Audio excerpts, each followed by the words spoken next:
कुछ दिनों से नवरात्रि का त्योहार आ रहा है। इस नवरात्रि महोत्सव में गोंदिया जिले की तरह गोंदिया शहर में भी महिलाएं और लड़कियां डांडिया और गरबा खेलने के लिए खूब अभ्यास और प्रशिक्षण ले रही है। इसी तरह गोंदिया शहर के कुछ स्थानों पर कामकाजी महिलाओं और गृहिणियों के लिए विशेष क्लासेस लेकर डांडिया नृत्य और गरबा खेलने का प्रशिक्षण दिया जा रहा है।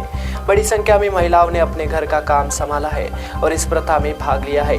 इसलिए ये महिलाएं अपनी छोटी बच्चियों को भी इस स्थान पर गरबा और डांडिया नृत्य खेलने की प्रथा में भाग लेने के लिए ले जा रही है। इन महिलाओं ने भी इस तरह के आयोजन पर खुशी जाहिर की है। इथं म्हणजे वर्किंग वुमन आणि गृहिणीसुद्धा वेळ काढून इथं गरब्याला येत आहेत। संध्याकाळची 6 ची बॅच राहते, 6:30ची वर्किंग वुमनसाठी खूप छान आहे ती आणि सगळे जॉबवाल्या सगळ्या फ्री होऊन इथं येतात।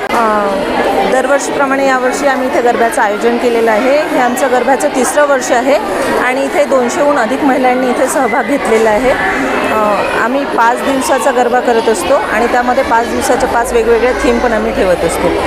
वृक्ष संवर्धनासोबत यावर्षी आम्ही महिलांच्या सुरक्षेबद्दलचाही विषय म्हणजे तो विषय ठेवून आम्ही इथे ती पण एक आम्ही थीम ठेवलेली आहे। महाराष्ट्र न्यूज़ 24 के लिए गोंदिया से अभिषेक भटनागर की रिपोर्ट।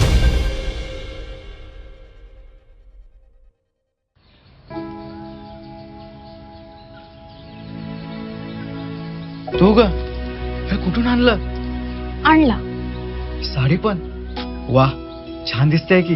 हो, सरकारनं 1500 रुपये चालू केले दर महिन्याला आणि लय दिसायची इच्छा होती म्हणून हा सदरा आणि ही साडी घेतली आणि पुढच्या महिन्यात परत पैसे आले ना मग छोटीला फ्रॉक आणि आपल्या कपिलेला माळा घेणार आहे।